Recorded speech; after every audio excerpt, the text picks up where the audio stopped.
Assalamualaikum warahmatullahi wabarakatuh. Halo semuanya. Jumpa kembali dengan saya, Kang Restu. Apa kabar kalian semua? Semoga kalian selalu sehat, baik, dan tentunya dimudahkan segala urusannya oleh Tuhan Yang Maha Esa. Amin amin ya rabbal alamin. Oke, seperti biasa kali ini Kang Restu akan menceritakan sebuah kisah horor. Dan sebelum masuk ke ceritanya, bagi kalian yang belum subscribe, jangan lupa klik tombol subscribe-nya. Klik juga lonceng notifikasinya serta like video ini, agar kalian tidak ketinggalan cerita-cerita menarik dari channel ini. Oke, terima kasih. Kali ini, saya akan melanjutkan cerita yang kemarin. Dan bagaimana kisahnya? Ini dia ceritanya.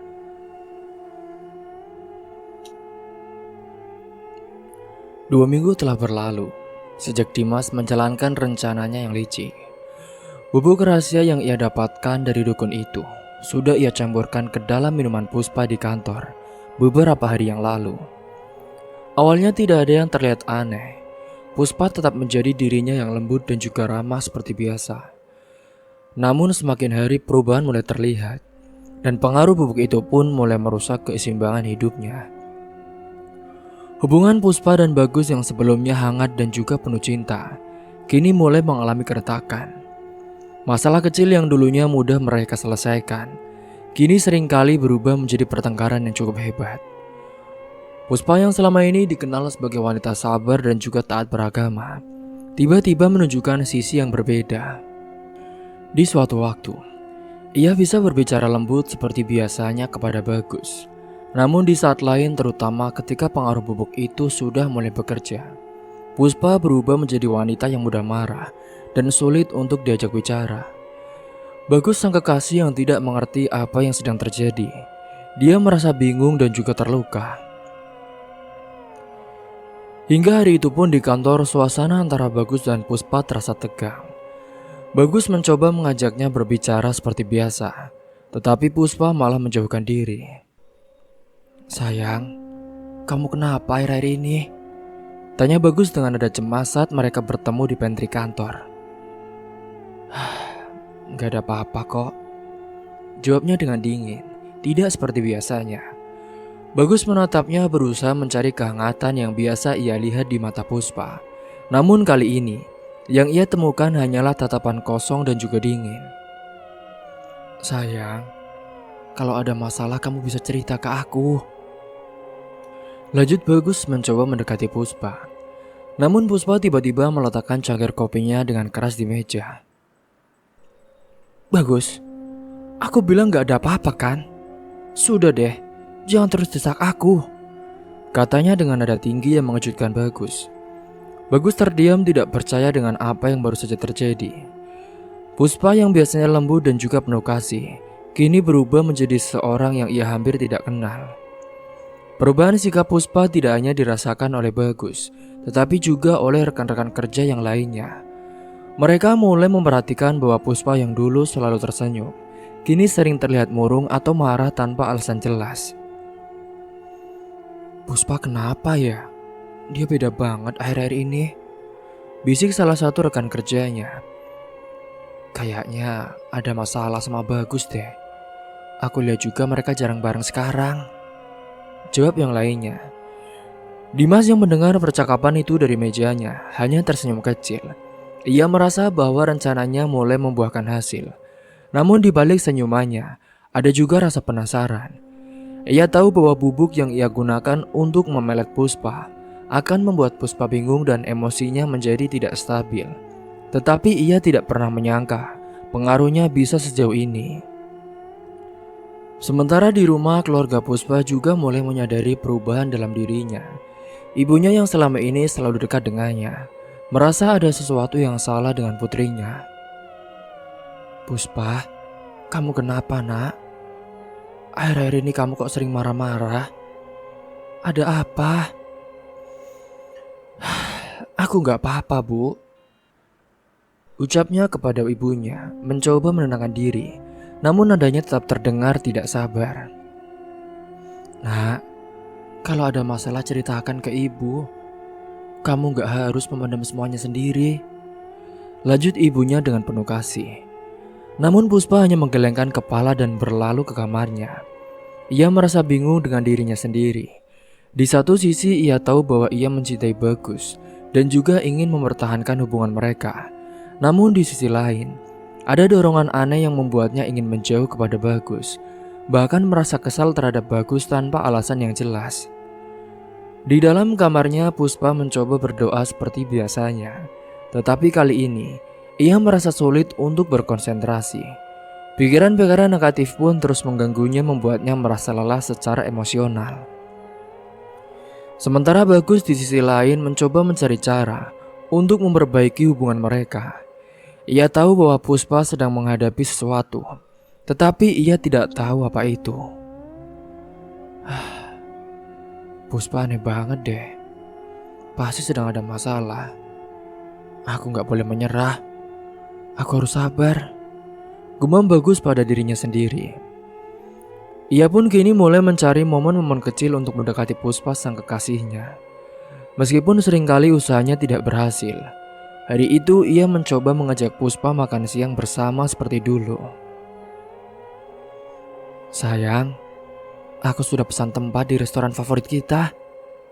Nanti kita makan siang bareng ya. Ajaknya dengan nada penuh harap. Namun lagi-lagi Puspa menolaknya dengan alasan sibuk. Aku gak bisa deh Bagus, masih banyak kerjaan, jawabnya. Bagus hanya mencoba tersenyum meskipun hatinya terasa sakit. Ia tahu bahwa alasan itu tidak sepenuhnya benar, tetapi ia memilih untuk tidak mempermasalahkannya.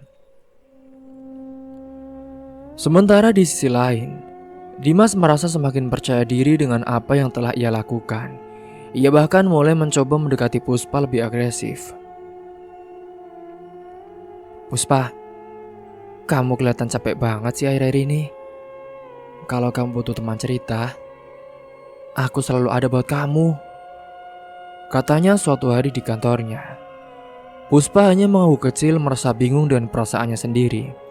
Di satu sisi ia merasa tidak nyaman dengan perhatian Dimas, tetapi di sisi lain ada sesuatu dorongan aneh yang membuatnya sulit untuk menjauh. Dimas tersenyum puas melihat reaksi Puspa.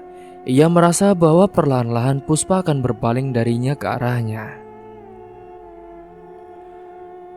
Namun di dalam hati kecilnya saat itu Puspa tahu bahwa ada sesuatu yang tidak beres pada dirinya. Ia merasa bahwa dirinya bukanlah dirinya yang sebenarnya. Hubungannya dengan Bagus yang semakin renggang, dan ia merasa kehilangan kedamaian yang biasa ia rasakan. Tepat suatu malam ketika sedang berdoa, Puspa menangis. Ia memohon kepada Allah untuk memberikan petunjuk dan juga menghilangkan perasaan aneh yang menguasai dirinya. Ya Allah, jika ada sesuatu yang salah, tunjukkan jalan keluarnya. Aku tidak ingin kehilangan orang-orang yang aku sayangi. Doa Puspa dengan penuh harap.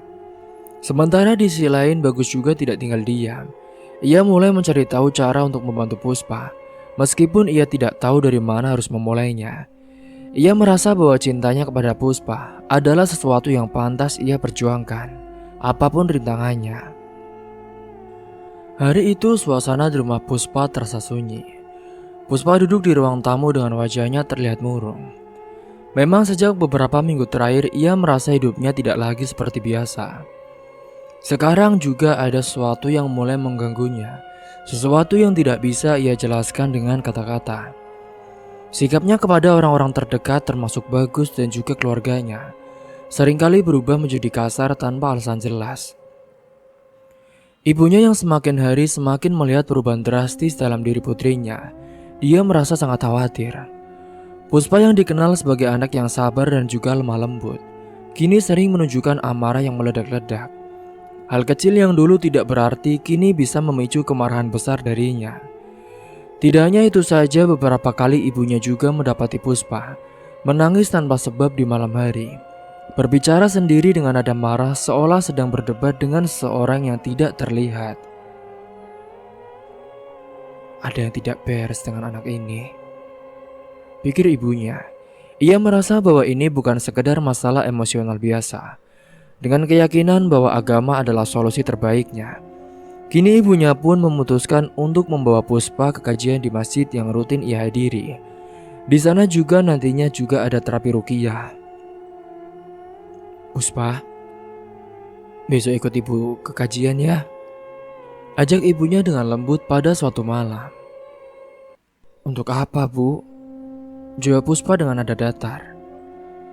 "Ya, kita dengarkan ceramah, minta nasihat, dan mungkin nanti di ruqyah juga.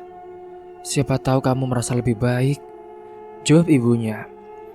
Puspa awalnya menolak, tetapi setelah bujukan panjang dan kasih sayang ibunya, ia pun akhirnya setuju untuk ikut. Keesokan harinya mereka berdua berangkat ke masjid.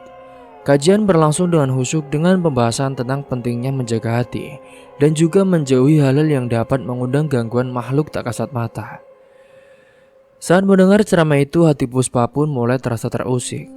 Ia merasa seperti sedang diperingatkan, meskipun ia sendiri tidak tahu apa yang sedang terjadi di dalam dirinya. Setelah kajian selesai, sang ustadz pun menawarkan sesi ruqyah untuk siapapun yang merasa membutuhkan. Ibu dari Puspa tanpa ragu langsung mendaftarkan Puspa. Awalnya Puspa merasa enggan. "Bu, aku gak apa-apa loh, Bu. Gak perlu diruqyah segala," katanya, mencoba menghindar. Namun ibunya bersikeras saat itu. "Puspa, ibu tahu kamu merasa tidak ada yang salah. Ini semua demi kebaikan kamu, Nak. Percaya sama ibu." Dengan berat hati, Puspa akhirnya mengikuti proses ruqyah. Ia duduk di depan sang ustadz sementara ibunya mendampingi di sampingnya. Ayat-ayat suci Al-Quran pun kini mulai dilantunkan, memenuhi ruangan dengan suasana yang begitu menenangkan bagi sebagian orang, tetapi justru membuat Puspa merasa tidak nyaman. Awalnya Puspa hanya duduk diam mendengarkan lantunan ayat itu, namun perlahan-lahan ia mulai merasa gelisah. Tangannya gemetar, tubuhnya berkeringat, dan nafasnya terasa sesak. "Astagfirullah, apa ini?" gumamnya Puspa di dalam hati. Sang ustadz yang sudah berpengalaman pun mulai menyadari ada sesuatu yang tidak beres. Ia mempercepat bacaan ayat-ayat ruqyah, dan tiba-tiba Puspa menjerit keras. Tubuhnya bergetar hebat, matanya memejam dengan erat. Dan kini suaranya berubah menjadi nada yang jauh lebih berat dari biasanya. "Apa yang kau lakukan?"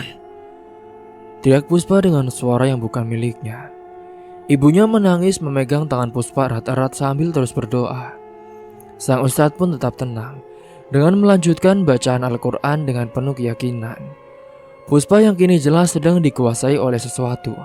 Dia pun mulai berbicara dengan nada marah. "Dia milikku, jangan ganggu aku."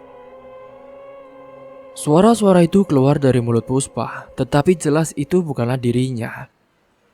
"Siapa kamu? Dan kenapa kamu mengganggu hamba Allah ini?" tanya Ustadz dengan jelas. "Aku hanya menjalankan perintah. Dia menyuruhku datang." "Siapa yang menyuruhmu?" Ustadz terus mendesak. Sosok di dalam tubuh Puspa terdiam sejenak sebelum akhirnya menjawab. Dia orang yang mencintainya. Dia ingin dia hanya untuk dirinya sendiri." Ibunya menangis semakin keras mendengar jawaban itu. Sang ustadz pun melanjutkan bacaan ayat-ayat suci yang semakin kuat dan juga penuh dengan keyakinan. Perlahan-lahan Puspa kembali berteriak. Tubuhnya semakin lemah dan akhirnya pun ia pingsan. Setelah sesi ruqyah selesai, Puspa terbangun dengan tubuh yang lemah dan juga wajah yang kebingungan. Ia tidak ingat dengan apa yang telah terjadi, tetapi ia merasa hatinya lebih ringan, seolah-olah ada sesuatu yang berat yang telah diangkat dari dirinya. "Nak, kamu sudah lebih baik?" tanya ibunya sembari memegang tangan Puspa dengan penuh kasih. Puspa mengangguk pelan, meskipun ia masih tidak sepenuhnya mengerti dengan apa yang baru saja terjadi. Sang ustadz kemudian menjelaskan bahwa ada jin yang dikirim oleh seseorang untuk mengganggu Puspa, dan pengaruhnya membuat emosi serta pikirannya menjadi tidak stabil. Seseorang yang mencintai kamu dengan cara yang salah telah mengirim jin untuk memengaruhimu. Ini juga disebabkan dari pelet. Mungkin kemarin-kemarin kamu pernah minum atau makan sesuatu, dan di dalam makanan atau minuman itu ada peletnya. Tetapi sekarang jangan khawatir. Insya Allah semua itu bisa kita hadapi dengan doa dan juga keimanan yang kuat, kata sang ustadz. Mendengar penjelasan itu, Puspa pun merasa ngeri sekaligus marah. Ia tidak pernah menyangka ada seseorang yang tega melakukan hal seperti itu kepadanya. Lalu, apa yang harus saya lakukan sekarang, Ustadz? Tanya Puspa dengan suara bergetar. Mulai sekarang, kamu harus mendekatkan diri kepada Allah. Perbanyak sholat, zikir, dan jangan pernah meninggalkan Al-Quran. Jika kamu merasa ada sesuatu yang aneh, segera ceritakan kepada orang yang kamu percaya, jawab Ustadz dengan lembut.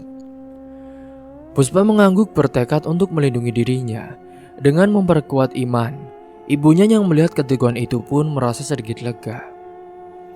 Namun di dalam hati Puspa ada rasa penasaran yang tidak bisa ia hilangkan. Siapa yang tega melakukan ini kepadanya? Sementara di sisi lain saat itu, Dimas yang tidak tahu bahwa rencananya kini akan mulai terungkap, masih merasa yakin bahwa ia akan berhasil mendekati Puspa. Namun ia juga tidak menyadari bahwa tindakan liciknya kini mulai memunculkan tanda-tanda kebinasaan bagi dirinya sendiri. Hari-hari setelah sesi ruqyah, kini Puspa merasa hidupnya perlahan kembali normal. Hatinya terasa lebih tenang, amarah yang sebelumnya mudah tersulut kini jarang muncul, dan ia merasa lebih damai saat beribadah. Ia menyadari bahwa apa yang dialaminya adalah ujian berat, tetapi ia bersyukur karena dukungan keluarga dan juga iman yang kuat membantunya melewati semuanya. Hubungan Puspa dengan Bagus yang sempat renggang juga perlahan membaik.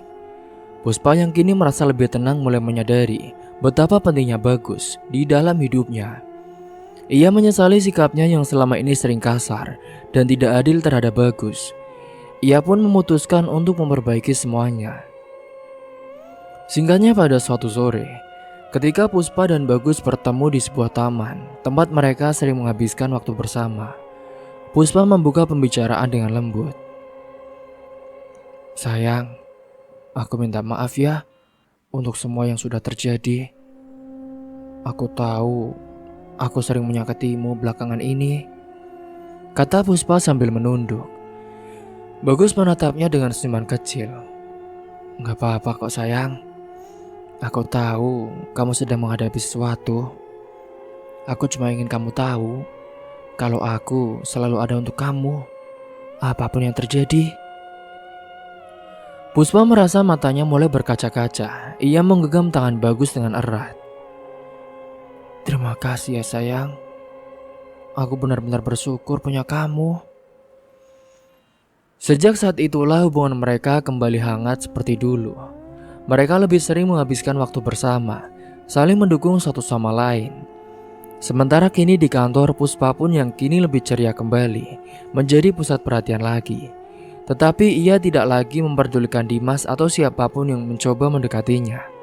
Bagus juga merasa lebih percaya diri dalam menunjukkan perasaannya kepada Puspa. Hingga suatu hari, Bagus mengajak Puspa untuk berbicara lebih serius.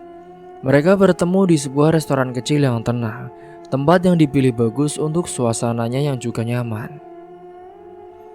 Sayang, aku ingin ngomong sesuatu yang penting, kata Bagus dengan nada serius.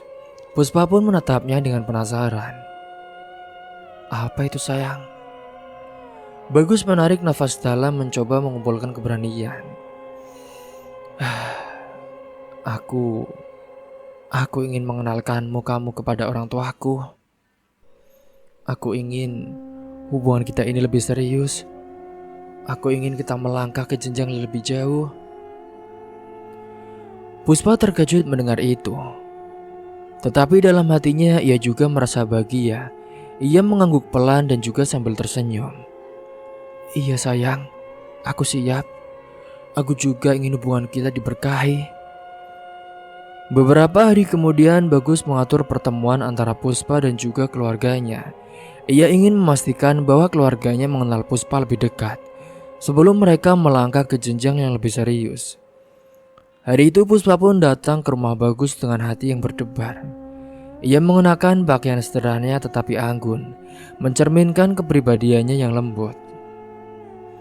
Ketika sampai di rumah Bagus, ia disambut hangat oleh kedua orang tua Bagus. Ibunya seorang wanita parubaya yang juga ramah, langsung menyambut Puspa dengan senyuman yang lebar. "Ini pasti Puspa ya?"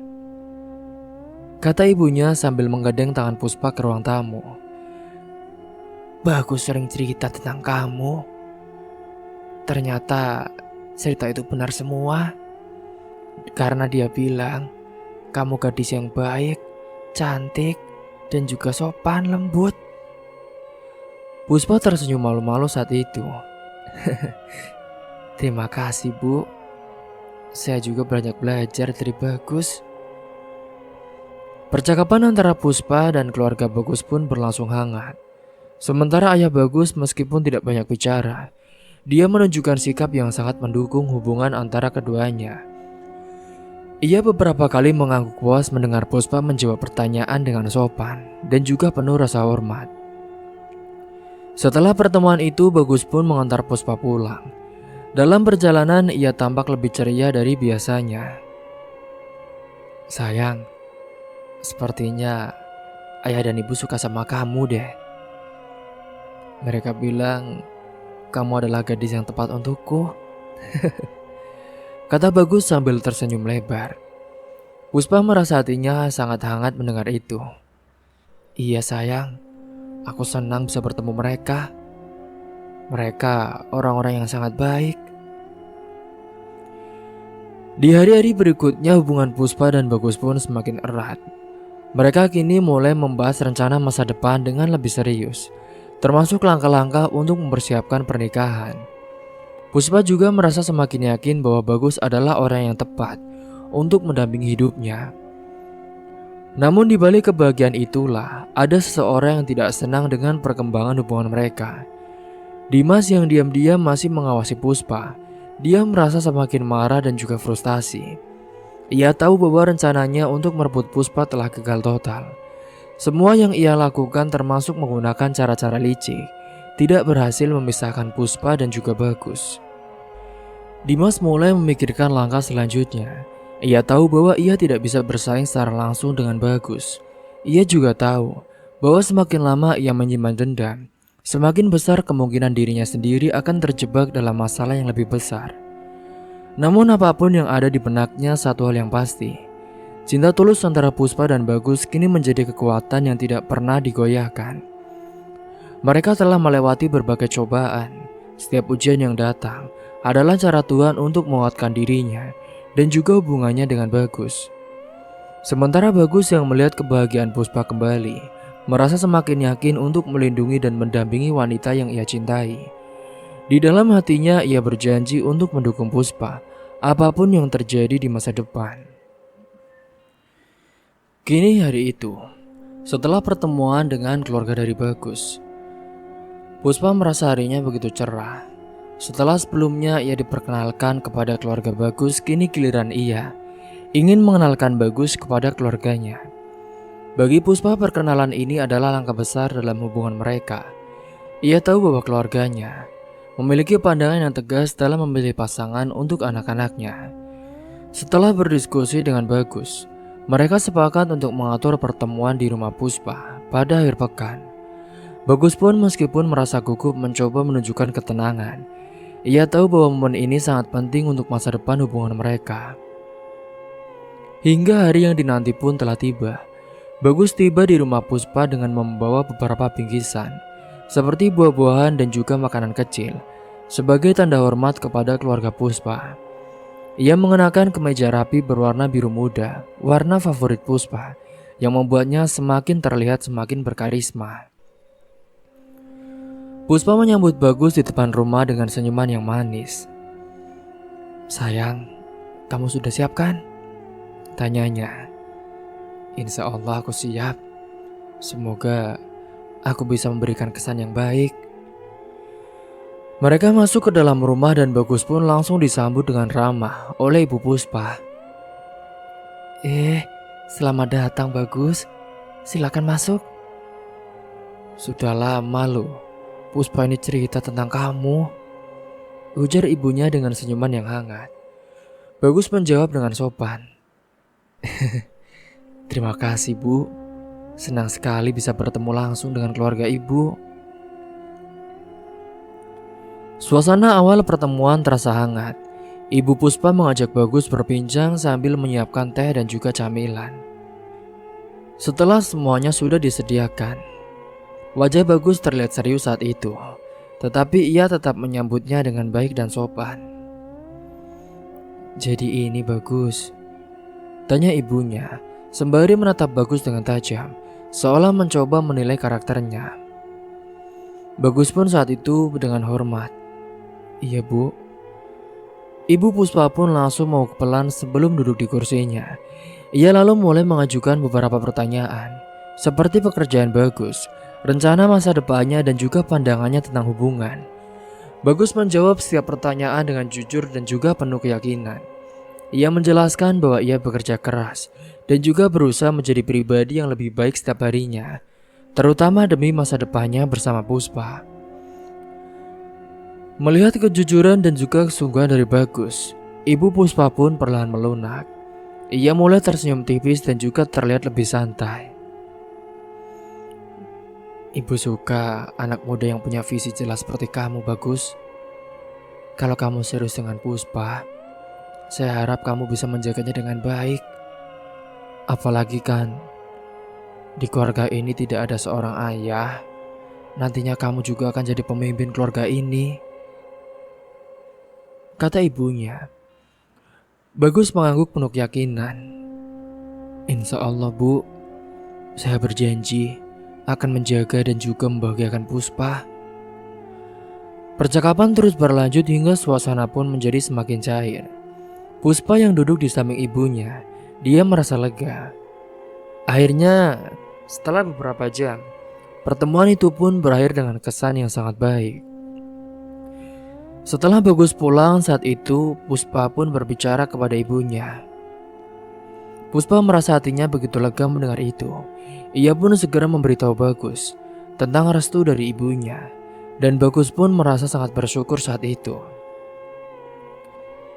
Hingga singkatnya beberapa hari setelah kejadian pertemuan itu, Bagus dan Puspa mulai membicarakan rencana lamaran. Mereka ingin menjadikan hubungan mereka lebih serius dengan langkah yang jelas. Puspa merasa senang karena Bagus begitu terbuka dan juga melibatkan dirinya dalam setiap keputusan. Bagus kemudian mengajak keluarganya untuk mendiskusikan rencana lamaran. Orang tua dari Bagus sangat mendukung dan siap membantu segala persiapan. Mereka bahkan menawarkan untuk mengurus bagian besar kebutuhan acara lamaran agar Bagus dan Puspa tidak terlalu repot. Hingga singkatnya setelah menentukan tanggal yang sudah disepakati bersama, Bagus dan keluarganya mempersiapkan segala hal untuk hari lamaran. Mereka memastikan bahwa semuanya berjalan dengan lancar, mulai dari memilih cincin, mempersiapkan hantaran hingga mengatur jumlah rombongan keluarga yang akan ikut. Sementara di sisi lain, Puspa juga sibuk mempersiapkan dirinya. Ia sering berbincang dengan ibunya tentang apa yang saja perlu disiapkan untuk menyambut keluarga Bagus.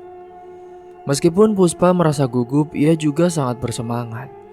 Baginya ini adalah awal dari perjalanan panjang bersama Bagus. Hingga saat itu pun, 1 bulan telah berlalu, hari lamaran telah tiba. Rumah Puspa dihias sederhana tetapi terlihat sangat indah. Keluarga Puspa menyambut keluarga Bagus dengan hangat. Suasana penuh kekeluargaan pun tercipta, membuat semua orang merasa nyaman. Setelah acara seremonial sederhana, Bagus secara resmi pun menyampaikan niatnya untuk melamar Puspa di hadapan keluarga besarnya. Dengan penuh keyakinan, ia mengungkapkan rasa cintanya kepada Puspa dan juga tekadnya untuk menjaga serta membahagiakan Puspa. Kata-kata dari Puspa membuatnya merasa terharu. Ia tidak pernah meragukan kesungguhan Bagus. Tetapi mendengar langsung pengakuannya di hadapan keluarga membuat hatinya semakin mantap. Sementara Paman Puspa, perwakilan sebagai kepala keluarga pun memberikan restu penuh atas hubungan mereka. Saya percaya Puspa berada di tangan yang tepat. Nak Bagus, tolong jaga keponakan saya dengan baik. Saya titip, tolong jagakan anak dari adik saya ini.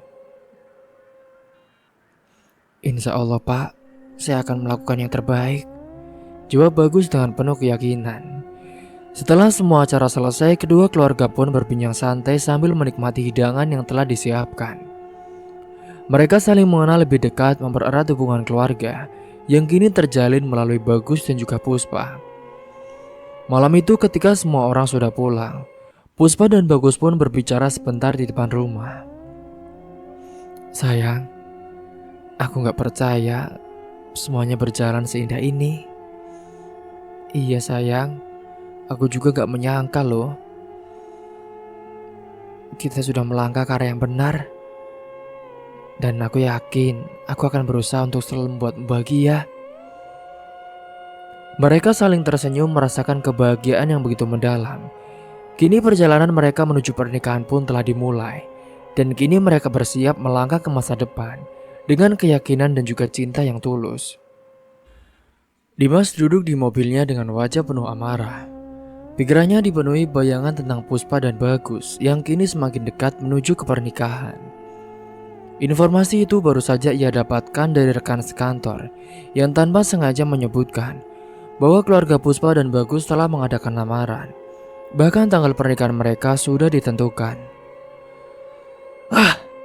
Kenapa bisa begini ya? Gumamnya dengan nada gerak. Tangannya menggenggam erat kemudi hingga buku-buku jarinya memutih. Ia merasa tak terima. Semua rencana yang telah ia susun kini telah hancur. Dimas tak bisa menerima kenyataan itu. Baginya Puspa adalah wanita yang pantas menjadi miliknya, bukan Bagus. Ia pun memutuskan untuk kembali mendatangi dukun yang sebelumnya ia temui. Ia berharap mendapatkan penjelasan mengapa pelet yang ia lakukan tidak berhasil. Malam itu di bawah remang-remang cahaya bulan, Dimas tiba di sebuah rumah kecil di pinggiran desa. Tempat itu tampak suram dengan pintu kayu tua yang berderit saat dibuka. Dukun yang ia temui sebelumnya sudah menunggunya di dalam, duduk di atas tikar dengan segelas air di tangannya. "Ada apa lagi kamu kembali?" kata sang dukun. Dimas duduk dengan suara kasar di depan dukun itu. Wajahnya penuh amarah. "Kenapa pelet yang kamu berikan tidak berhasil, Mbah? Bukannya Puspa tergila-gila padaku. Dia malah semakin dekat dengan pacarnya. Mereka bahkan sudah lamaran." Dukun itu pun mengendengus dengan pelan, seolah tidak terpengaruh oleh emosi Dimas. "Pelet itu bekerja sesuai niat dan energi. Jika targetnya terlalu kuat, ada kemungkinan peletnya tertolak." "Jangan omong kosong ya Mbah. Aku sudah membayar mahal untuk ini. Kamu bilang pelet itu pasti berhasil." Bentak Dimas dengan matanya menyala penuh kemarahan. Sang dukun menatap Dimas dengan tajam. "Puspa bukan wanita biasa. Dia adalah orang yang kuat imannya, taat beribadah. Dulu, saat itu dia sembuhkan oleh seorang ustadz mengikuti ruqyah. Semua energi pelet itu sirna. Itu bukan salahku. Itu karena kekuatan doa dan juga keyakinannya." Jawaban itu hanya membuat Dimas semakin frustasi. "Lalu apa yang harus aku lakukan sekarang, Mbah? Aku tidak bisa menerima ini. Kalau bukan aku yang memiliki Puspa, maka tidak ada yang bisa memilikinya. Lebih baik dia mati, Mbah." Dukun itu terdiam sejenak, lalu berkata dengan pelan tetapi menyeramkan. "Kalau itu keinginanmu, ada jalan lain. Tapi ingat, jalan ini lebih sesat dan juga gelap." Dimas tertegun mendengar kalimat itu. Hatinya bimbang sesaat, tetapi amarah dan juga obsesinya terhadap Puspa membutakan logikanya. Aku tidak peduli, Mbah. Lakukan apapun yang perlu dilakukan. Sang dukun pun mengangguk perlahan. Ia mengambil beberapa benda dari sebuah kotak tua, termasuk lilin hitam, segumpal kain merah dan juga seutas tali. Ia mulai merapal mantra dengan suara rendah dan juga menyeramkan. Aroma dupa memenuhi ruangan, membuat suasana semakin mencekam saat itu. Jika kamu benar-benar ingin menghancurkan hubungan mereka, atau kamu ingin menghabisi nyawa dari Puspa, maka kamu akan kehilangan sebagian besar keberuntungan hidupmu. Jiwa dan hatimu akan terus dipenuhi kegelapan. Dimas mengangguk tanpa ragu. Saya tidak peduli, Mbah. Yang penting Puspa bisa jadi milikku. Kalau tidak, lebih baik dia mati, Mbah. Ritual itu pun berlangsung cukup lama, dan pada akhirnya sang dukun menyerahkan sebuah benda kecil kepada Dimas. Sebuah boneka kain dengan beberapa jarum tertancap di tubuhnya. Gunakan ini dengan hati-hati. Ingat, dendam hanya akan membawa kehancuran, bukan kebahagiaan. Dimas membawa boneka itu pulang. Hatinya dipenuhi rasa puas sekaligus keinginan balas dendam yang membara. Ia merasa bahwa ia telah mendapatkan alat untuk menghancurkan kebahagiaan Puspa dan juga Bagus.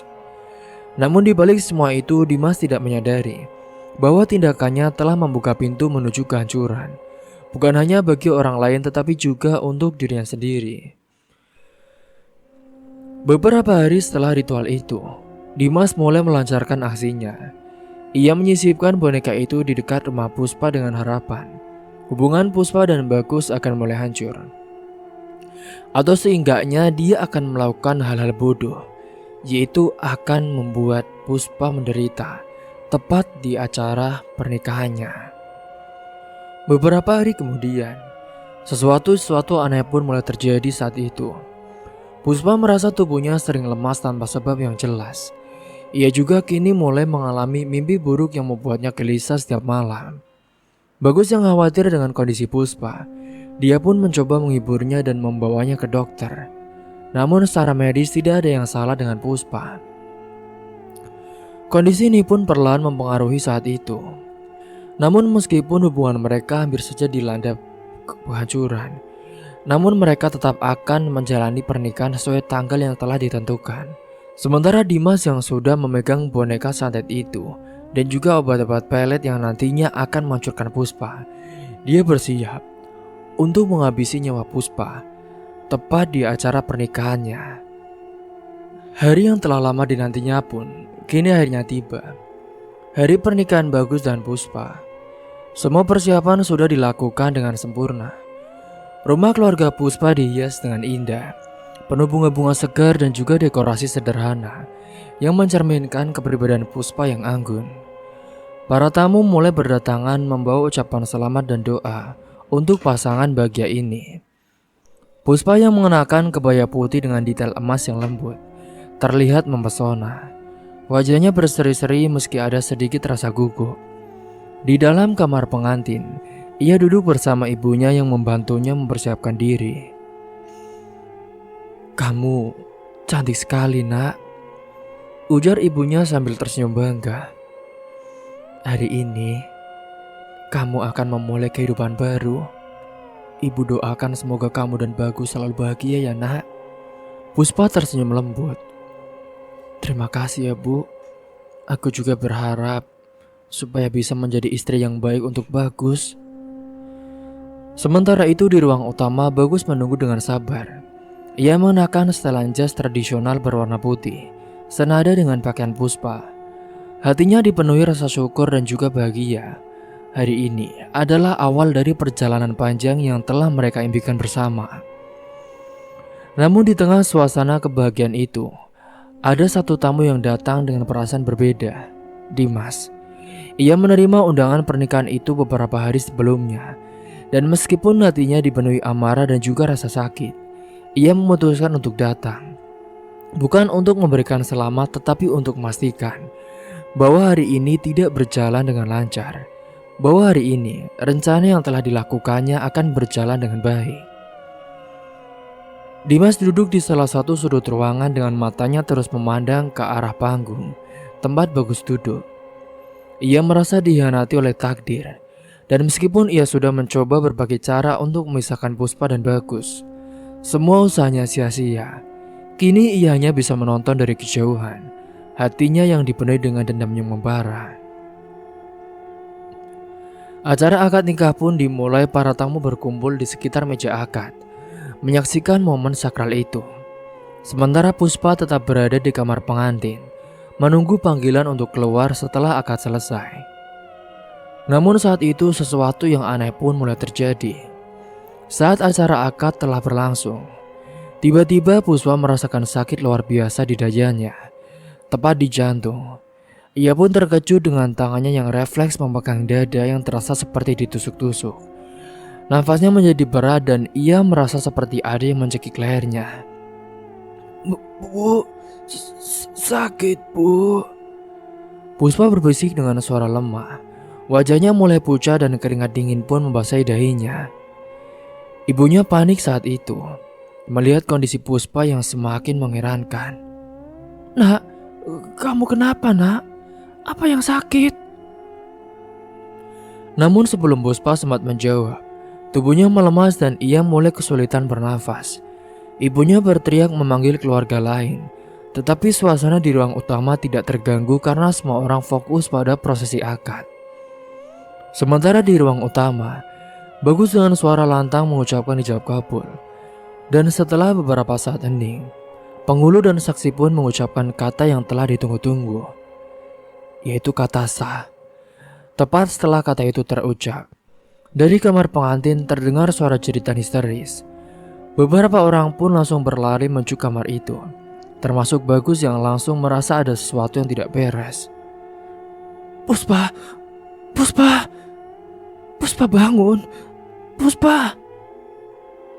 Namun Puspa sudah tidak meresponnya. Matanya tertutup dan nafasnya telah berhenti. Para tamu yang mendatangi kamar itu pun hanya bisa terdiam. Beberapa di antaranya pun mulai menangis. Sementara dokter yang kebetulan juga hadir di acara itu segera memeriksa kondisi Puspa, tetapi ia hanya bisa menggelengkan kepala. Innalillahi wa inna ilaihi raji'un, ucapnya dengan pelan. Bagus tidak percaya dengan apa yang ia dengar. Tidak mungkin. Puspa, bangun sayang. Puspa, serunya sambil memeluk tubuh Puspa yang telah dingin. Air matanya mengalir deras dan tangisannya menggema di seluruh rumah. Kebahagiaan yang seharusnya menjadi milik mereka pada hari itu berubah menjadi duka yang mendalam. Seluruh tamu terdiam. Beberapa terlihat menangis tidak percaya dengan apa yang baru saja terjadi. Sementara di sudut ruangan saat itu, Dimas berdiri terpaku. Ia terkejut melihat apa yang terjadi. Tetapi saat itu, ia juga memiliki kesadaran penuh. Ia tidak pernah membayangkan bahwa obsesinya, dendamnya akan membawa tragedi sebesar ini. Hatinya yang penuh dendam pun kini dipenuhi rasa takut dan juga penyesalan.